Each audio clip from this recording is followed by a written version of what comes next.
성가대 찬양 감사합니다. 기도송 하는데 정신이 바짝 들었어요.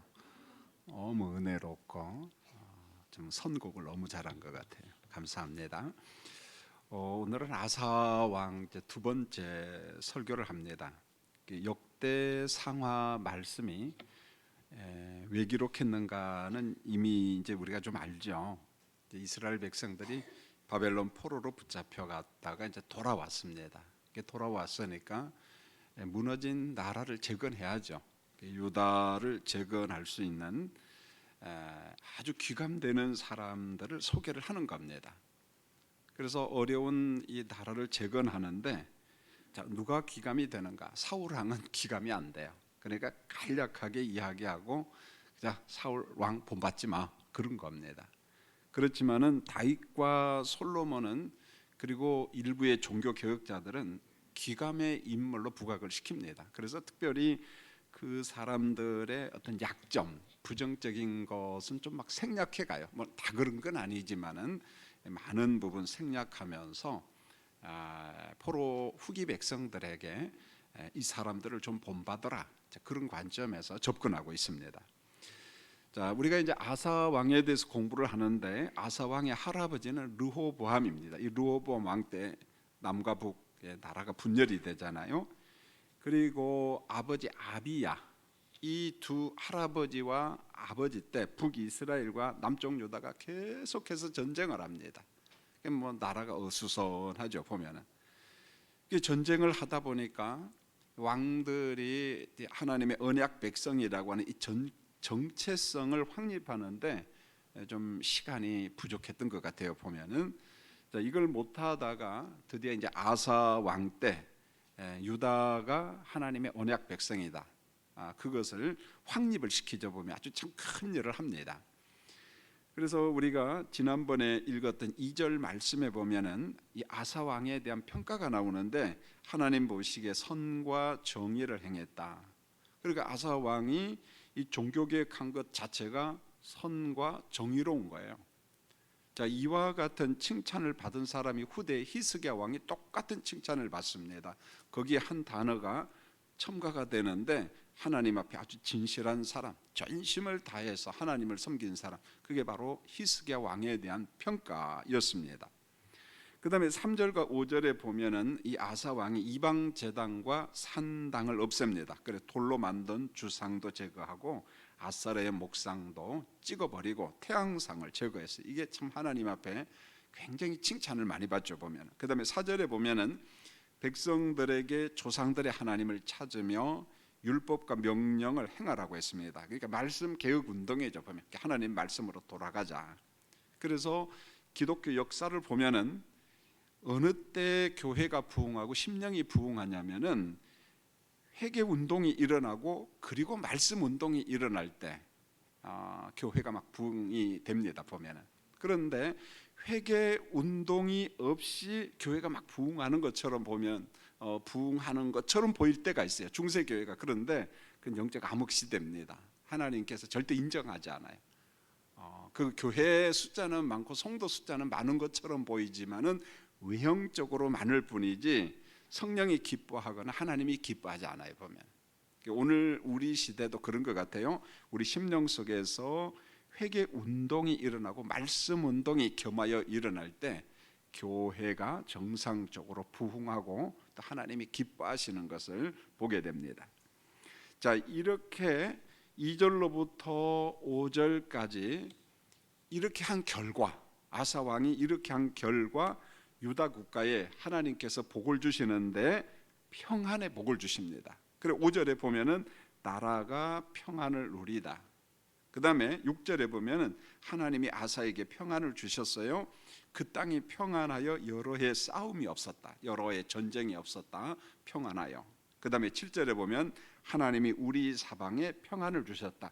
그러므로 5절, 6절, 7절은 계속해서 강조한 게 뭐냐면 하나님이 평안을 주셨다, 하나님이 평안을 주셨다, 그렇게 이야기합니다. 요즘에 매스컴을 보면은 러시아가 일방적으로 우크라이나를 침공했는데 깜짝 놀랐어요. 아마 여러분도 다 놀랐을 거예요. 그래서 그 우크라이나 일반 백성들을 아주 흉악하게 많이 죽였더라고요. 보면은요, 뭐 묶어서 죽이고, 이게 무슨 옛날에 그 캄보디아 크메르 킬링필드 사건도 아니고 그저 막 매장에서 죽이고. 그러니까 전 세계가 유럽이, 특별히 유럽이 막 분노하고 있죠. 보면은요, 어떻게 이런 일이 벌어질 수 있는가. 전쟁이라고 하는 게 인간의 어떤 인간성 자체가 매몰되는 것 같아요. 보면은요, 싸우다 보고 피를 보면은 그냥 그걸 순간 잊어버리는 것 같아요. 보면은 너무 마음이 아프죠. 여러분 기도해 주셔서 전 세계가 다시금 평안을 유지할 수 있도록 여러분 함께 기도해 주셨으면 합니다. 유다 국가의 정체성을 회복한 다음에 이 아사 왕이 뭘 힘쓰냐면은 이 국방을 강화하는 일도 소홀히 하지 않습니다. 하나님께서 다 지켜주실 거야. 그러니까 우두커니 가만히 있는 거, 이런 그 바람직한 게 아니에요. 하나님이 주신 일반 은총 영역 속에서 우리가 마땅히 해야 될 일은 또 해야만이 됩니다. 그래서 아사 왕은 6절에 보니까 견고한 성읍을 건축했다 그렇게 이야기했어요. 여러분 고대 사회에서 성읍이 없다 그러면은 이미 안전 보장을 상실해 버린 겁니다. 그래서 이스라엘 백성들이 무너진 예루살렘 성읍을 재건하려고 느헤미야 때 얼마나 고생합니까? 52일 만에 재건하잖아요. 보면. 왜요? 성읍이 없으면은 주변 사방의 적들이 와서 다 약탈해 가는 거예요. 그래서 가장 먼저 성읍을 건축하려고 52일 동안 밤낮으로 일을 하잖아요. 보면은. 그래서 할당제를 하잖아요. 어디서 어디까지는 우리가 감당한다. 그래서 감당하잖아요. 성읍이 있어야만이 안전보장이거든요. 보면은 성읍이 무너지면은 그저 가지고 있는 거 모든 걸 다 약탈해 버리죠. 보면은 위험하죠. 그래서 오늘 이 말씀을 보면 6절에 견고한 성읍을 건축했어요. 7절을 보면은 성읍 건축과 그다음에 성곽 그리고 망대 문과 빗장을 만들었다. 아주 세부적인 일을 잘 감당했어요. 그다음에 8절에 보면은 유다 지파 중에서 큰 방패와 창을 잡은 자가 30만 명, 베냐민 지파 중에서 작은 방패와 활을 당기는 자가 28만 명. 그리고 난 다음에 이들이 모두 다 큰 자들이다 이렇게 이야기했습니다. 자, 우리가 이 8절을 통해서 아사 왕 당시의 군사력을, 국방력을 좀 이해를 할 수 있는데 군인 숫자가 합하면 58만 명입니다. 자, 여기에서 큰 용사라고 하는 말은 군인은 군인인데 좀 용감하다 그런 말입니다. 그저 막 도망이나 가고 유약한 그런 군인이 아니라 막 맞서 싸울 수 있는 정말 용기가 있는 정말 군인다운 군인, 그런 걸 의미합니다. 그런데 이 유다의 군대 58만 명은 상비군이 아니에요. 요즘 말로 하면 전투사단이 아니라는 말입니다. 어떤 군인들이냐면 동원부대 군인들이라는 거예요. 자, 동원부대라는 말은 상비군을 운영할 예산이 아직은 없어요. 많지 않습니다. 이 58명에게 먹거리를 다 주고 월급을 주고 국방을 지킨다는 것은 아직은 그런 단계가 아닙니다. 그러면은 동원부대 개념은 뭐냐면 일정 기간 훈련을 받고 전부 다 어디로 돌아가냐면 집으로 돌아갑니다. 집에서 열심히 일을 하다가 전시가 되고 나라가 위기가 되면은 동원하는 거예요. 집합하면은 와가지고 전쟁을 하는 겁니다. 이걸 일컬어 우리가 보통 동원부대 그렇게 이야기하잖아요. 여러분 남자들은 대충 압니다만 우리나라도 군 시스템이 크게 둘로 나눠져 있어요. 최전방에 있는 전투사단, 어떤 기계화 사단, 그것은 완편이라고 해요. 이게 일개 사단이 있으면은 병력이 완전히 다 차 있다는 거예요. 보면은요. 그러나 후방에 있는 향토 사단이나 뭐 전방이든 후방이든 동원 사단은 완편이 아니에요. 보면은. 그래서 예비군들이 들어가서 보충을 해야만이 완편이 되는 거죠. 보면은 어느 나라나 비슷합니다. 보면은 여기서 58명 숫자는 굉장히 많지만은 상비군은 아니라는 거. 동원부대와 같은 집에서 일을 하고 전시 위기가 되면은 나가서 싸우는 그런 사람들. 그러나 훈련은 제대로 된 사람들입니다. 그리고 오늘 말씀에 보면은 큰 방패와 창을 잡은 자 이런 표현이 나오는데 그냥 우리가 대충 읽어보면 그런갑다 하고 넘어가도 상관없어요. 그런데 이 군인은 어떤 군인들이냐면은 근접 전투가 가능한 보병들입니다. 그러니까 맞붙어서 싸울 수 있는 사람들이, 그런 보병과 같은 사람이고, 작은 방패와 활을 당기는 자는 궁수들이 화살을 쏘는 사람들입니다.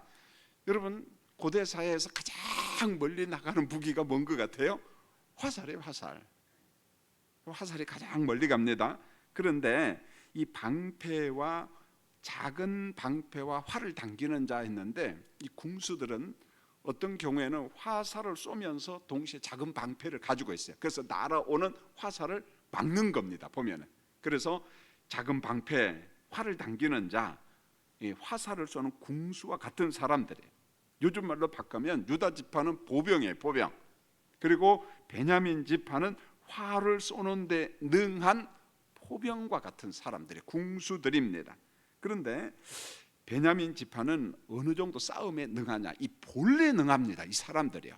그래서 야곱이 이제 하나님의 부르심을 받기 얼마 전에 12명의 아들을 다 불러다 놓고 창세기 49장 27절에 보면은 베냐민에 대해서 이렇게 축복을 합니다. 베냐민은 물어뜯는 일이라, 이렇게 말합니다. 물어뜯는 뭐라고요? 일이라. 여러분, 제가 같이 한번 읽어볼까요? 스크린 시작. 베냐민은 물어뜯는 일이라. 아침에는 빼앗은 것을 먹고 저녁에는 움킨 것을 나누리로다. 여러분, 베냐민은 물어뜯는 일이다, 이런 말은 기질이 좀 잔인해요. 달리 표현하면 싸움 잘하는 싸움꾼들이, 아주 용감한 사람들입니다. 여러분, 초대 사울왕이 어느 지파 사람이에요? 베냐민 지파 사람입니다. 베냐민 지파가 인구 감소로 인해서, 물론 자기들이 잘못했죠. 참 위기도 처했지만은 요소에 보면은요, 아주 싸움을 잘해요, 이 사람들이요. 물맷돌도 잘 던지고 활도 잘 던지고, 이게 전쟁에 나가면, 싸움에 나가면은 굉장히 잘하는 사람들, 요즘 말로 하면 마치 이런 사람들 같아요. 보면은 여러분, 전 세계에서 싸움을 제일 잘하는 사람들이 있어요. 저 아시아에 가면 네팔이라고 하는 나라 들어봤어요? 안 들어봤어요? 예, 들어봤을 겁니다. 보면 네팔, 거기에 보면은 구루카라고 하는 용병이 있어요. 용병. 그러니까 네팔이라고 하는 나라는 국가 산업 가운데 뭐냐면은 구루카 용병들을 프랑스나 영국이나 심지어는 싱가포르에서 전투 잘하는 사람이 구루카 용병들이에요. 싱가포르 사람들이 아닙니다. 보면은 네팔 사람들이에요. 그러니까 월급을 받고 전쟁에 나가는 사람, 구루카 용병들. 그래서 전 세계에서 이 전투를 가장 잘하고, 왜 그런가 보면은 네팔 자체가 지대가 굉장히 높지요. 그리고 그런 산악 지역에 살다 보니까 폐활량이 남들하고 다르대요, 여러분요. 우리하고 다르답니다. 그래서 어떤 전투를 해도 어떤 그 열악한 환경 속에서도 지치지 않고 아주 전쟁을 잘한다는 거예요, 보면. 그래서 유럽 사람들은 가급적이면 구루카 용병들 돈을 많이 주고 사가는 거예요, 보면은요. 싱가포르 같은 경우에는 나라가 작잖아요, 보면은. 그래서 이 구루카 용병들을 데려갑니다. 그런데 역사 속에서 보면은 스위스 용병들이 진짜 용감했습니다. 왜 스위스가 국가 산업 가운데 하나 용병을 키웠느냐면은, 지금은 전 세계에서 정말 잘 사는 나라지만은 옛날에는 진짜 못 살았어요. 왜요? 여러분, 유럽 여행 가서 봤을 거예요. 뭐 안 간 사람도 봤지만 나라 전체가 전부 다 뭐예요? 산이에요. 산도 무슨 산? 바위산이에요, 바위산. 농사 지을 만한 땅이 별로 없어요. 그저 지금 보니까 푸른 초원, 뭐 양들이 보이고, 이거 살만하다, 천만의 말씀입니다. 가장 살기 어려운 나라가 스위스예요. 그러니까 먹고 살 게 있어요, 없어요? 없으니까 용병을 키우자, 군인들을. 그래서 프랑스나 혹은 주변 나라가 전쟁을 하면은 그들에게 군인을 일종의 수출을 하는 겁니다, 보면. 그래서 전쟁터에 나가서 돈을 받고 싸워주는 거예요. 그것 가지고 스위스 백성들을 먹여 살린 겁니다. 지금이야 뭐 시계 산업이나 정밀 산업 이게 발전돼 가지고 전 세계 탑이지만은 그렇지가 않았어요. 여러분, 자그마치 스위스 용병 같은 거는 1300년부터 1차 세계 대전이 일어나기 전까지, 지금은 하지 않습니다. 그러나 지금도 로마 교황청 같은데 그 보초석에 있는 군인들 있잖아요, 경찰들. 제가 알기로는 이 스위스 용병들이거든요. 보면은 아주 유명한 사람들이죠. 제가 왜 이야기를 하냐면은 베냐민은 무릇뜯는 일이라고 했을 때 그냥 대충 싸움 잘하는 그런 개념이 아니에요. 아주 싸움을 잘합니다. 물맷돌 던지는데 선수고요, 활 쏘는데 아주 능한 사람. 이런 궁수들이, 그들의 상비군은 아니지만은 오늘 성경에 보니까 28만 명이라는 숫자가 있다는 게 적지 않은 거예요. 굉장히 많은 숫자죠. 보면은요. 자, 아사 왕에 의해서 국가의 이제 정체성을 확보를 하고 국방력을 키우고 안정을 찾아가는데, 이게 뭐 세상 일이 우리 뜻대로 안 돼요. 보면은요, 이제 됐다, 좀 평안하게 살자. 그런데 이게 웬일입니까? 아프리카 구스 사람 세라가 100만 대군을 이끌고 유다 왕국을 침공을 합니다. 오늘 말씀에 보니까.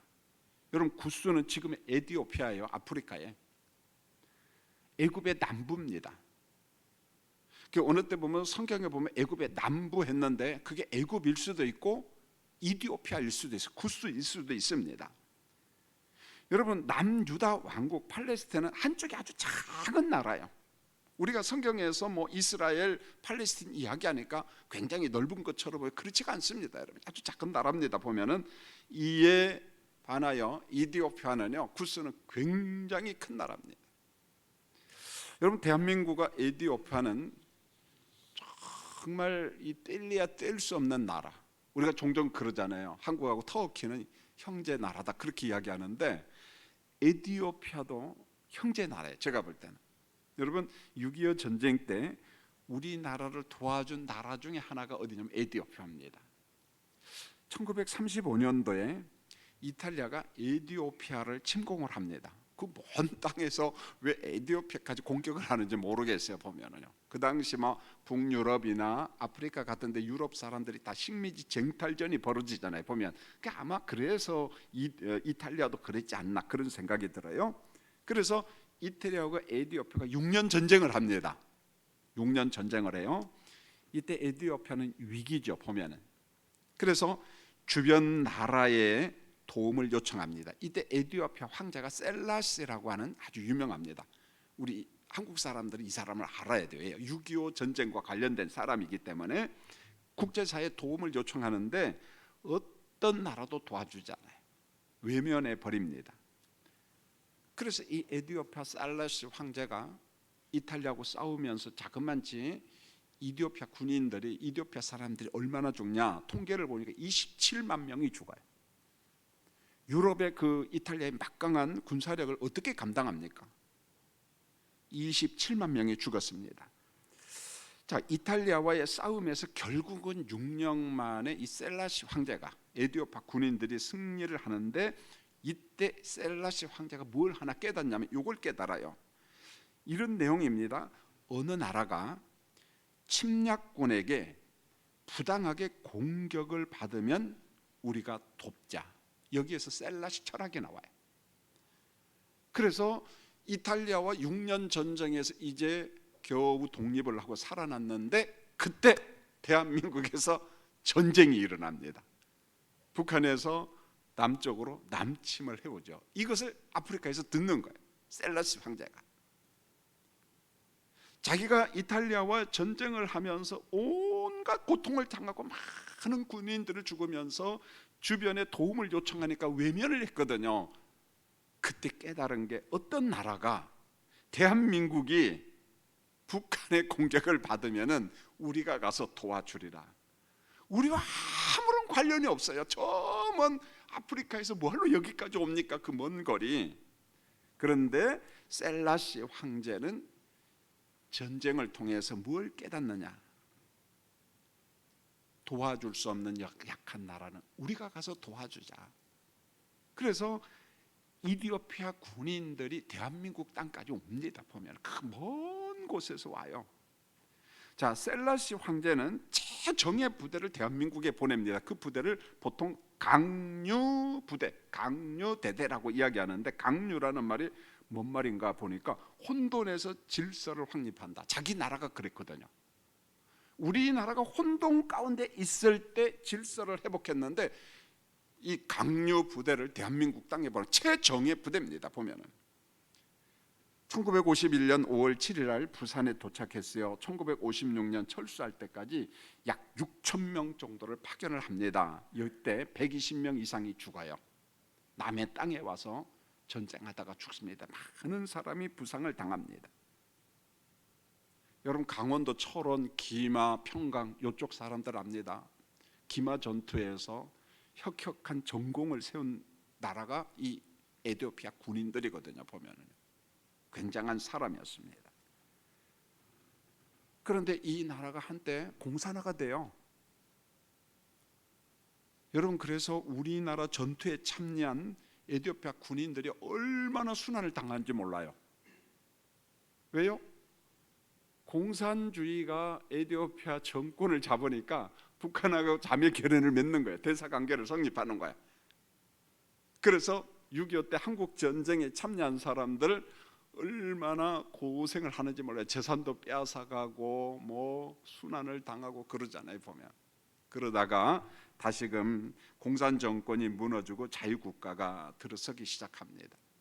우리나라가 에티오피아를 돕죠. 보면은 특별히 저 강남의 명성교회 같은 경우에는 정말 많이 도와줘서 가서 병원도 세우고, 그 병원이 거기서 최고전 국립대 의대가 됩니다. 예. 그리고 에티오피아에 우리나라 개인 기업들이 들어가 가지고 막 도와주고 새마을 운동도 해주고, 그리고 유학생도 받아주고, 그 다음에 참전용사들 그때는 벌써 연세가 많지요. 병들었지요. 그럼에도 케어를 해주고 그 자식들이 한국에 와서 공부할 수 있도록 길을 열어주고, 저도 가보지는 못하고 그러나 꼭 목회자로서 한번 가보고 싶은데, 여러분, 기독교 유적지가 어디에 많냐? 고대 기독교 유적지가 이스라엘에 많습니다. 요르단에 많고 이집트에 참 많습니다. 터키에도 많아요. 그 다음에 많은 데가 어디냐면 이디오피아입니다. 굉장히 많아요. 여기요.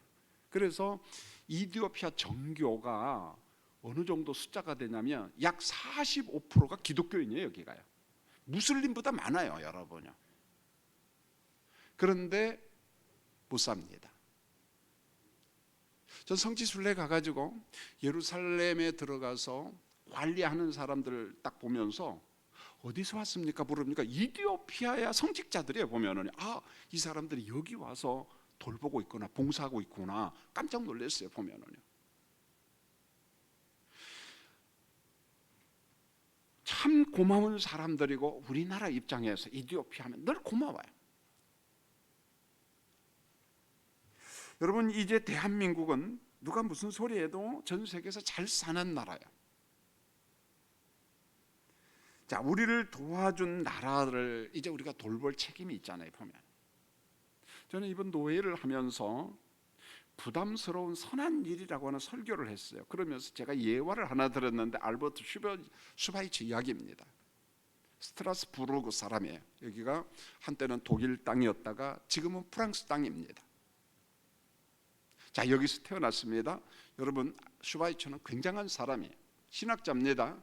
음악가입니다. 파이프 오르간을 연주하고 대단한 음악가죠. 보면 또 철학자입니다. 그런데 그분이 어느 날 이런 생각을 해요. 예수님은 30살까지는 사적 생활을 했다. 그 예수님께서 30살 이상부터는 공적 생활을 했다. 그러면 나는 어떻게 하지? 나도 30살까지만 나를 위해서 공부를 하자. 그래서 나를 위해서 신학도 하고 목회도 하고 음악도 하고 철학도 하고, 그러면 30살 이후부터는 이제 남을 위해서 살아가자. 자, 이때 슈바이처가 프랑스에서 나온 홍보지, 선교회입니다. 프랑스 선교에서 나온 홍보지를 봐요. 이런 내용을 봅니다.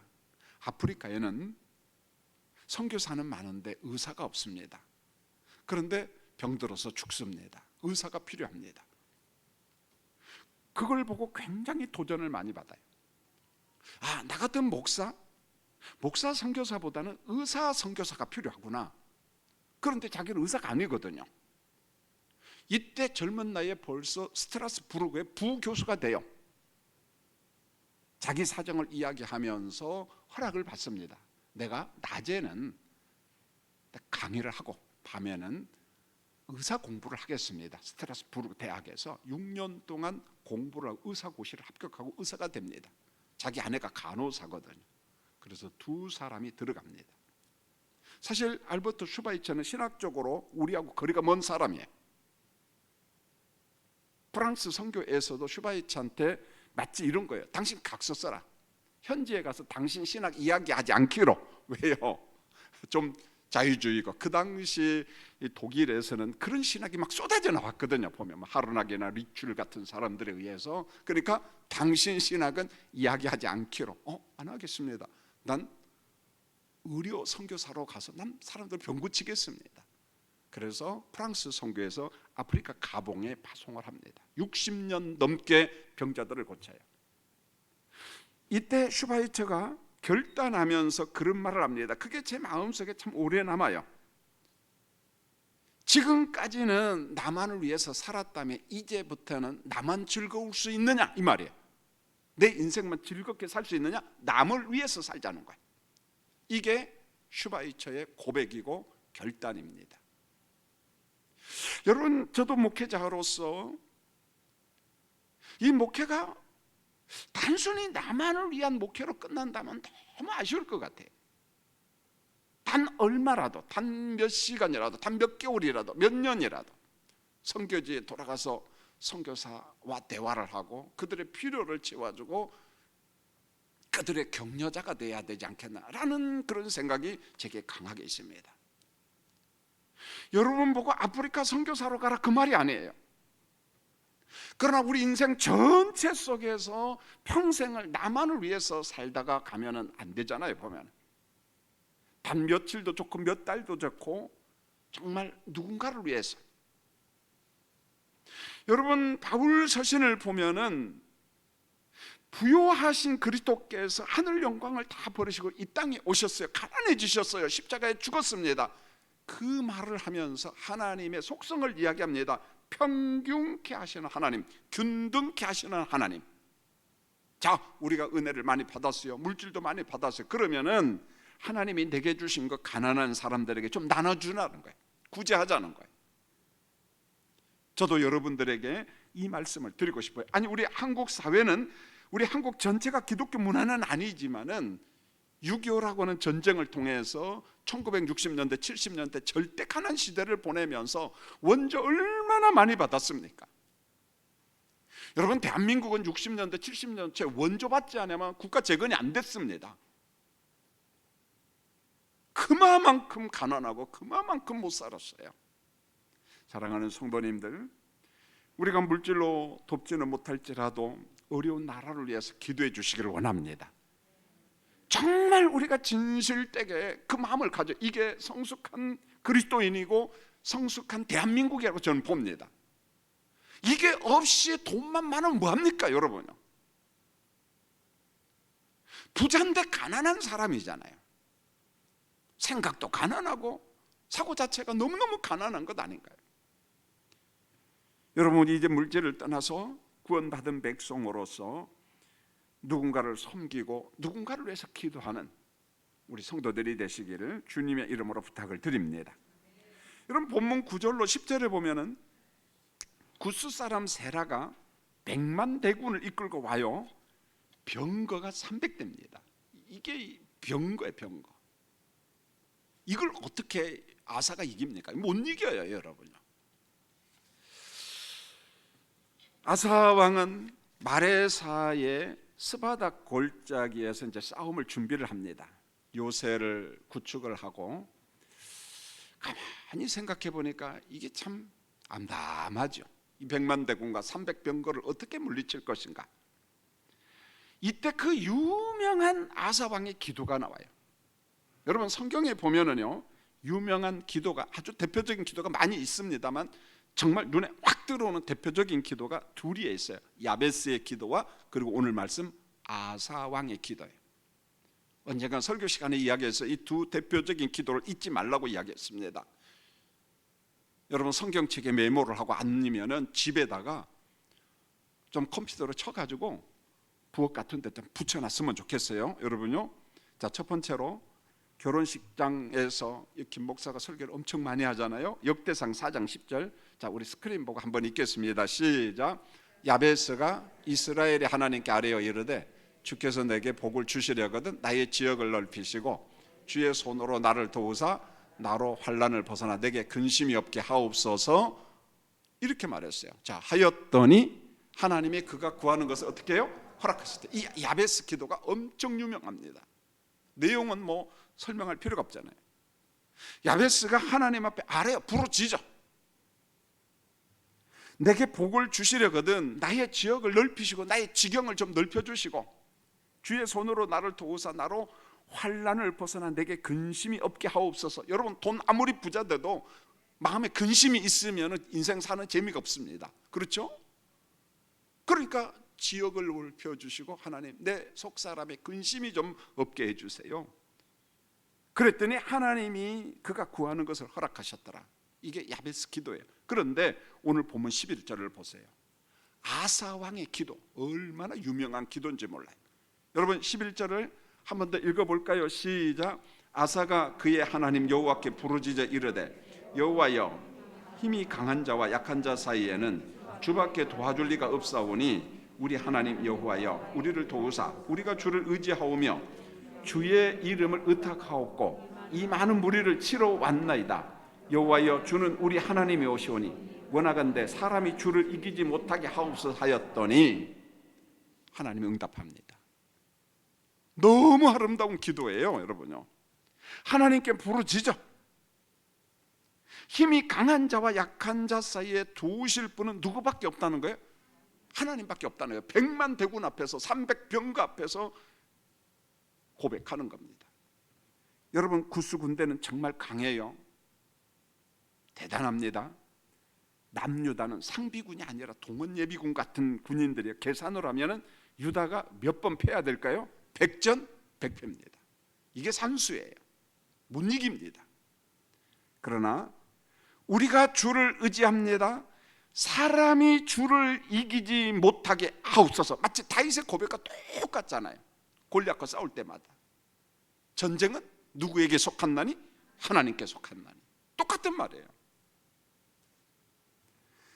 여러분, 아사 왕은 구스 대군 앞에서 떨지 않았어요.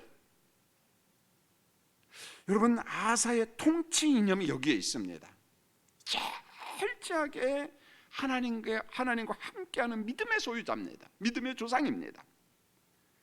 여러분, 아사 왕은 경험이 있습니다. 유다 국가의 정체성을 회복하면서 하나님을 경험해요. 정말 하나님을 경험합니다. 종교개혁을 하면서 이방의 우상을 제거합니다. 백성들과 하나님 말씀 운동을 합니다. 여러분, 아세라 상을 제거할 때, 왕궁에서 제거할 때 얼마나 어려운 줄 아세요? 아세라 상을 섬기는 신봉자가 누구라고 이야기했어요? 지난번에 자기 할머니 대왕마마요. 대왕마마. 난리 납니다, 여러분요. 그런데 각오를 합니다. 할머니 그 자리에서 내려와요. 폐위시켜버립니다. 하나님을 경험했다는 거예요. 하나님을.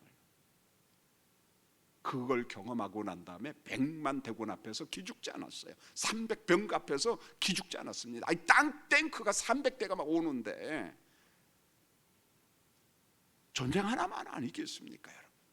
근데 기가 죽지 않아요. 12절에 보십시오. 하나님이 구스 대군을 쳤습니다. 구스 대군이 도망갑니다. 13절, 아사 왕이 추격을 합니다. 어디까지 추격하냐면은, 여러분 나중에 지도책을 보면은 뭐 지금 살짝 봐도 돼요. 블레셋 지역인 그랄 지역까지 추격합니다. 여러분, 예루살렘 가까운 골짜기에서 그랄 지역까지는 거리가 상당히 멀어요. 그랄 지역 밑에가 네게부 지역이거든요. 그러니까 밑에까지 공격했다는 거 아니, 그들을 갖다가 막 물리쳐버렸다는 것입니다. 그리고 난 다음에 아사 왕의 군대가 구스 군대로부터 막 물품을, 여러분 이것은 하나님의 승리고 하나님이 함께한 구스의 승리라는 거예요. 저는 이 말씀을 보면서 혼자 그림을 그려보는 거예요. 이런 거구나, 이런 거구나. 그런데 단순히 구스와의 전쟁에서 승리했더라, 그 정도만 나오는 게 아니에요. 여러분 14절 보면은 굉장히 중요한 말씀이 있습니다. 여러분 국가와 국가 사이에서 열강 속에 있는 우리 대한민국이 하나님의 요 축복을 받아야 돼. 전 이런 기도를 종종 합니다.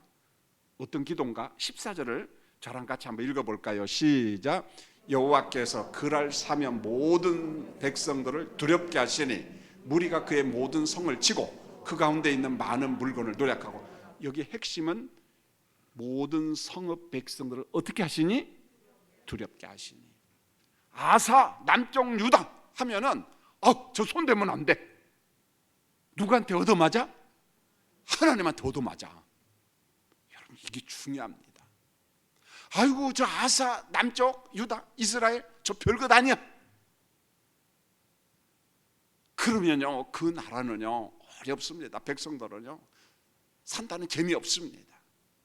여러분 혹시 어떤가요? 남들로부터 좀 존경받는 우리 교인들이 되었으면 합니다. 남들로부터 무시받지 말았으면 좋겠어요. 여러분 언어 구사를 어떻게 합니까? 품행이 어떠합니까? 내가 좀 스스로 좀 방정맞게 하고 촐랑거리고 그러면 남들이요 여러분 인정하지 않아요. 그렇다고 해서 맨날 목에 힘주고 그렇게 살자 그런 말 아닙니다. 여러분요 내가 예의 범절이 있고 어떤 규범적 삶 질서 있는 삶을 살면은요 남들이요 함부로 대하지 않습니다. 함부로 대하지 않아요. 나라도 마찬가지예요. 여러분 남쪽 유다 정말 작은 나라예요. 남과 북이 지금 분열된 상태입니다. 그런데 오늘 성경이 뭐라고 이야기합니까? 그랄 사면에 있는 모든 성읍 사람들을 두렵게 했다. 이 말은 블레셋과 네게부 지역과 주변에 있는 에돔, 모압, 암몬, 그 다음에 애굽, 구스 모든 나라에 하나님께서 두려움으로 줬다는 거예요. 이스라엘 남쪽 유다 손대면 안 돼. 이걸 일컬어 심리적인 두려움이라고 이야기합니다. 하나님께서 적들과 주변 나라에게 내린 두려움이에요. 두려움. 재미있는 이야기를 한번 할까요? 우리도 다 아는 겁니다. 여러분 6.25 전쟁 때 우리가 막 북진했어요. 이승만 대통령 같은 경우는 메가드한테요 강력하게 요구합니다. 압록강, 두만강까지 정복합시다. 만주까지 갑시다 그래요. 사실 만주는 역사적으로 보면 어느 나라 땅이에요? 예? 중국 땅이에요? 우리나라 땅이에요. 고구려 땅. 예. 그러니까 만주에다 태극기 가서 꼽아야 돼. 할렐루야. 아멘 하는 사람 가서 꼽으셔요. 거기까지 갑시다. 그런데 김일성이가 사정사정을 합니다. 모택동에게 가가지고 우리를 좀 도와줘. 어마어마한 군인들을 보냅니다. 거기에 거의 조선적이 들어와요. 많이 들어옵니다. 그런데 그들의 무기가 최신식 무기가 아니고 뭔 줄 아세요? 들어봤죠? 예, 이겁니다. 피리, 나팔, 꽹가리, 북, 횃불. 미군들이 써놓은 글을 제가 봤어요. 밤중에 그들이 부는 피리와 꽹가리 소리 들으면 간담이 녹았다는 거예요. 그 공포에 잡혀가지고 감당 못했다는 거예요. 왜 횃불을 들었는가? 저는 그 글을 보면서 기드온의 300용사가 생각이 나는 거야. 300명이지만은 횃불을 탁 드니까 300개 횃불이면은 병사가 300명처럼 보여요? 30만 명처럼 보여요. 30만처럼 보이는 거예요. 전략이에요. 이 모택동이 성경을 읽었나 봐. 기드온의 300용사 횃불을 들고 나와요. 피리 소리는 들리죠. 꽹가리 소리죠. 징을 치죠. 북을 치죠. 횃불 들고 오죠. 미군들이요 간담이 녹았다는 거예요. 간담이. 저는 터키에 가서 그걸 실제로 그 사람들이 그 군악대가 음악하는 걸 보고 제가 깜짝 놀라고 막 제가 막 못 사가더라고요. 여러분, 유럽의 이 오스만 터키 투르크는 굉장히 오랫동안 유럽을 지배를 합니다. 제가 조금 전에 그 이야기했는데 좀 말을 잘못했는데, 언제부터 이 투르크가 터키 오스만 제국이 유럽을 점령하면 1300년부터 1차 세계대전까지 자그만치 600년 넘게 지배를 합니다. 막강합니다. 이 투르크, 터키. 지금도 국호를 바꾸려고 하잖아요. 터키라는 대신 투르키로 이렇게 바꾸려고 하죠, 보면은요. 근데 그 사람들의 좋은 무기도 있었지만 이들에게 최고 무기는 군악대였어요. 놀랍게 군악대. 우리 심리한 목사님이 군악대 출신입니다. 무슨 노래를 가장 많이 불렀냐니까 뭐 소양강 처녀 같은 거 막 그 한번 그런 거 불러보라 시키려니까 목사님 한번 해볼까요 그러는데 제가 못 시켰습니다. 예, 뭐 노래를 잘하니까. 여러분, 이 사람들의 무기가 군악대인데 이들의 무기가 중국의 무기와 거의 똑같아요. 북 심벌즈, 여기 심벌즈 있잖아요.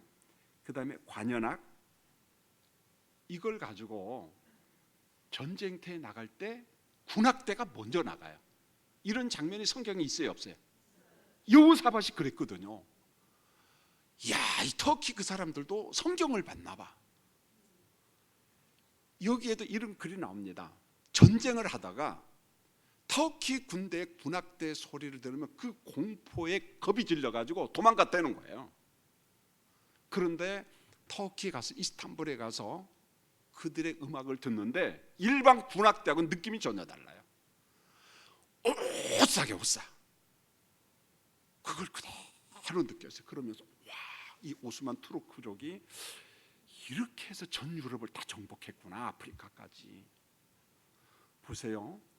하나님께서 심리적 두려움을 동원해 가지고 주변 사람의 겁을 줘요. 이게 하나님의 전술입니다. 여러분, 성경을 읽다 보면은 하나님께서 대적을 물리칠 때 단순히 무기만 가지고 물리치잖아요. 어느 때는 두려움을 그들에게 줘요. 심리적인 두려움입니다. 여러분, 기도해 주세요. 중국, 러시아, 일본, 북한, 대한민국을 손댔다가는 누가 죽는다? 우리가 죽는다. 하나님이 죽는 게 아니고 우리가 죽는다. 그런 두려움이 있어야 돼요. 나라가 작지만은 저 나라는 하나님의 나라야. 우리가 침공했다가 우리가 손봤다가는 우리가 당해. 하나님, 우리 주변 나라에 그러한 두려움을 하나님께서 주세요. 우리 예수 믿는 사람들이 그런 기도하면 얼마나 좋겠어요. 오늘 말씀 맺겠습니다. 여러분, 아사왕을 보면서 너무너무 흐뭇해. 물론 아사왕도 끝판에 가면 좀 실수가 있어요. 그때 가서 다시 은혜 받으면 되고, 아사왕의 기도, 야베스의 기도, 두 기도 잊지 마시고 자주 묵상하면서 아사처럼 야베스처럼 하나님의 축복을 경험하는 우리 교인들이 되시기를 예수님의 이름으로 축원합니다.